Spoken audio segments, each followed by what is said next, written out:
Thank you so much. Let me express my appreciation to my national president, Dr. Everett Ward, for those gracious words of presentation. I want to let him know that he blessed me in such a powerful way that I want to pay him for that introduction, and I'd like to also use it on Sunday at church because I don't think my members know I'm all that. So I appreciate so much the leadership of Dr. Ward, who is leading Alpha to higher heights, especially in the area of social justice, and so I salute him.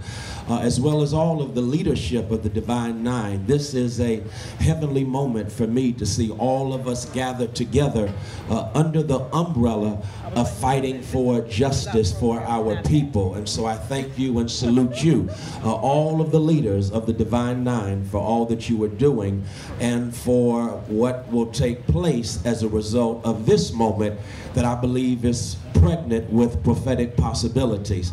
I have to also acknowledge Andrea Harris. She is a legend in our time and a gift to all of us. She's the reason I'm here. I want to thank you so much. Anytime she tells me to come to North Carolina, I immediately rush here because we all know of her influence and of her dynamism, and so I appreciate her. My only concern is that I've been put on program after we've had several to preach, especially our senator. Our senator is a bishop senator, and so she wrecked me and gave me something I can preach about tonight when I preach in Kansas City for this cause. I'm gonna run that in Kansas City tonight, and I'll call her name one time, but after that I'm gonna just holler for this cause, because that sister is bad. She is, you bad. God bless you. Thank you so much for your brilliance, your courage, and your prophetic witness. If we could get 10 of her in this country, we could turn this world upside down. So I thank God for you and for your phenomenal leadership.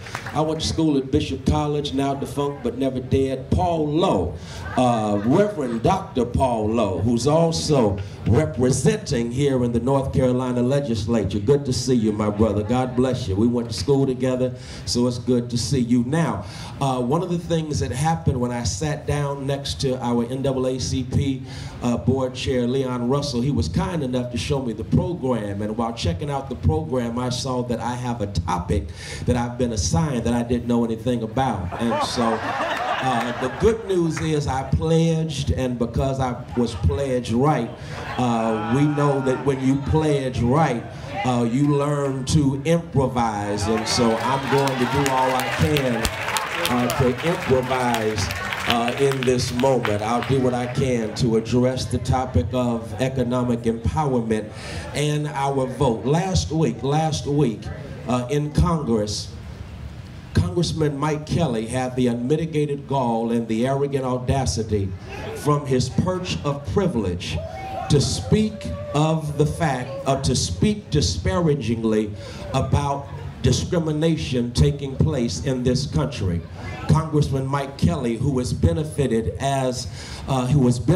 from not only his skin color, but from the fact that he was born on third base and yet somehow thinks he hit a triple. And so Congressman Mike Kelly, on last week, gets up in Congress and has again the tremendous temerity and unmitigated gall to talk about discrimination being something we no longer should speak of. As a matter of fact, he went on to say, we need to stop addressing race because race is divisive. He then went on to talk about the fact that as far as he's concerned, America is being made great again under 46-1. That's what Congressman Mike Kelly had the nerve to say last week in Congress. Well, of course, all of us know we have a queen in Washington, D.C. by the name of Maxine Waters, and Queen Maxine was not going to settle for what Mike Kelly said, because by way of context, you already know that they were debating rolling back protections for individuals who were trying to buy cars. Of course, we all know that Mike Kelly, from his perch of privilege, also finds himself having benefited from the automobile industry. And so because President Obama, under his leadership, had set up protections for those who are African American and women when it comes to buying cars, President Obama had set up these protections. Last week, Congress had the nerve to debate rolling back those protections, and in that context, Mike Kelly gets up and says it's divisive to talk about discrimination and that he was personally offended. Here comes Queen Maxine, because of course Mike Kelly is reflective of what Cornel West speaks about when he says that we're experiencing the eclipse of what? Decency, honesty, and integrity. As a consequence, we now find ourselves in this nation in the darkening, chaotic shadows of emboldened racism, not to mention predatory patriarchy. On top of that, emboldened racism, unvarnished greed, and military madness, because we live every day as a people suffering not just from PTSD, but from ETSD. Y'all know PTSD. That's post-traumatic stress disorder. But we live now in this country with ETSD. That's everyday traumatic stress disorder. And everyday traumatic stress disorder says we wake up in the morning concerned about another treacherous treat that is laced with lies and has nothing to do with truth. Every day we find ourselves dealing with traumatic stress disorder in the name of making America great again. And so that is what Mike Kelly was trying to lift up. But again, here comes Queen Maxine, and Queen Maxine said repeatedly, I will not yield. As the person that was providing says, you will yield. But check her out as she says repeatedly, I will not yield. Why have we come here to North Carolina, to the state capitol for these legislative days? Because the Divine Nine has the anointed audacity to say, I will not yield. We're not going to yield on funding for our HBCUs. Why? Because we know the blacker the college, the more profound the knowledge. We're not going to yield. We're not going to yield on $15 and a union, because we recognize the need for a living wage in this nation. We're not going to yield when it comes to our teachers being armed with a good salary, because you know a few weeks ago 46 minus 1 came to Dallas where the NRA was holding their convention and had the nerve to repeat that stupid notion that teachers ought to be armed in our classrooms. Here's what you do, 46 minus 1. Arm them with a good salary. Arm them with resources. Arm them with what they need to ensure our children get a good education and not just training for a test. That's what you arm our teachers with. And so, my sisters and brothers, Queen Maxine has given us our marching orders today. We are not going to yield, because we recognize there's a relationship between economic justice and our vote. Here comes my improvisation. Economic justice and our vote. Malcolm threw down like this by suggesting you can't control your politics if you're not controlling your economics. And so you've got to control the economics of your community. That means you take a stand organizing against gentrification. You take a stand, my sisters and brothers, against anything that weakens our economic base. So how can we do that? Perhaps you saw the movie Selma. There's a moving scene in Selma where Dr. King and Ralph Abernathy are in jail. Why? Because the criminal justice system has always been used as a weapon of oppression when it comes to social control. No wonder Lauryn Hill put it like this: Black rage is founded on blatant denial, squeezed economics, subsistence, survival. survival, deafening silence, and social control. Black rage is founded on wounds on the soul. And so here, Dr. King and Ralph Abernathy are in jail because the justice system is used as a weapon of social control. And Ralph is trying to encourage Dr. King. Check out what Ralph says. He says, Martin, keep your eyes on the prize. Martin strikes back. What eyes, Ralph? What prize? Because what do you do when you discover you've integrated lunch counters? But if you integrate a lunch counter, but you don't have enough money to buy a hamburger, or you don't have the education to read the menu, what good is it to integrate the lunch counter? Y'all gonna get this in just a moment.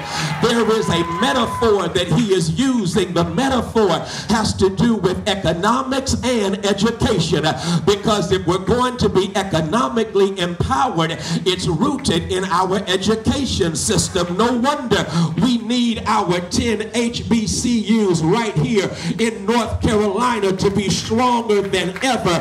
Why? Because even though we work with less, we keep producing more by way of black graduates with PhDs.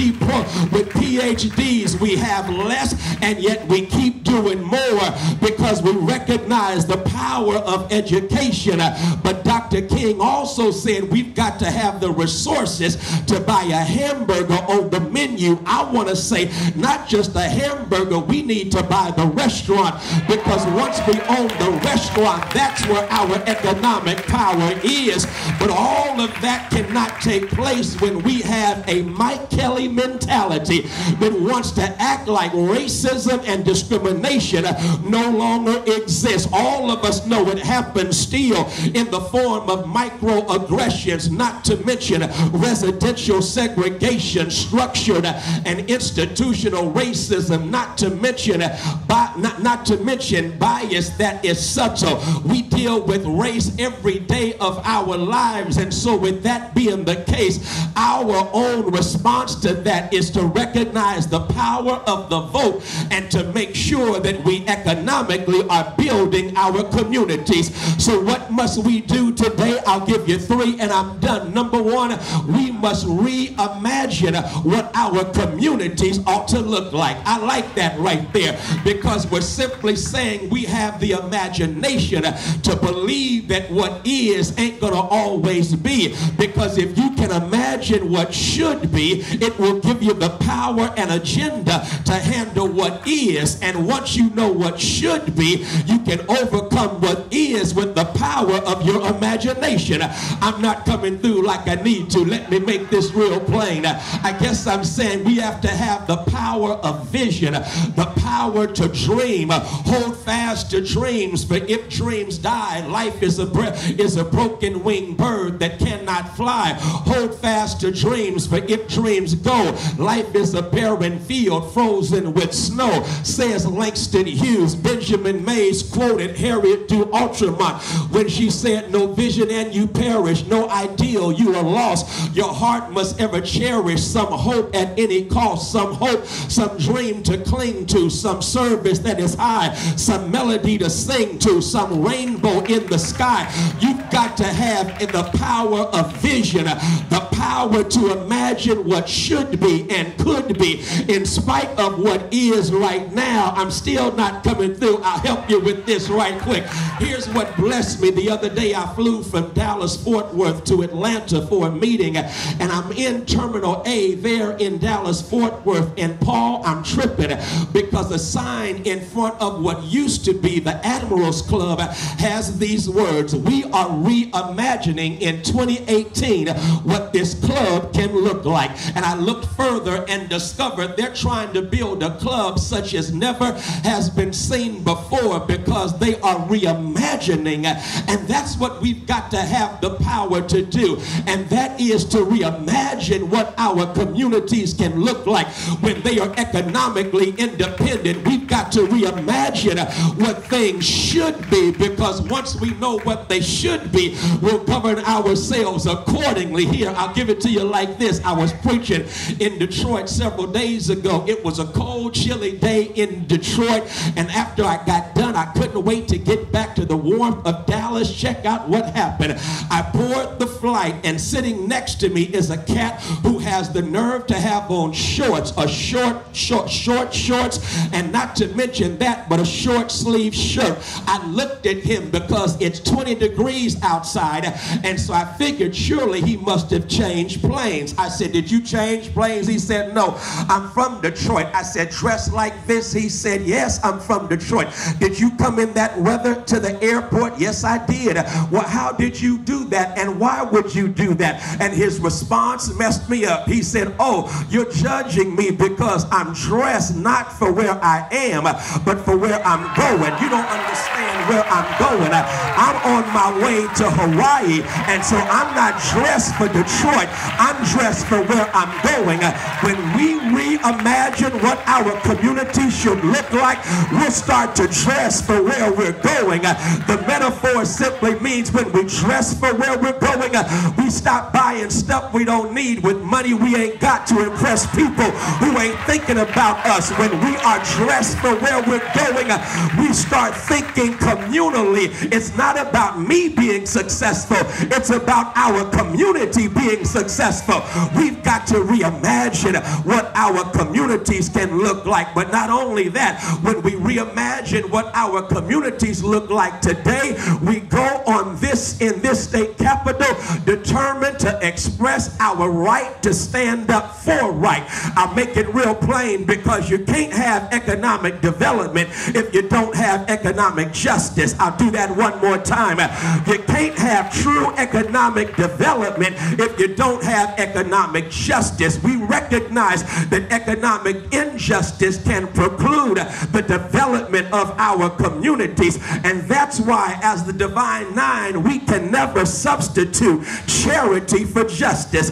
It's nice that we do some charitable works. Keep on doing that. But if you do not fight for justice, you'll continue the need for charity. Preach, Freddie Haynes. I'm trying not to, but you do recognize that charity is a reflection of a need that has been created by a system that is unjust.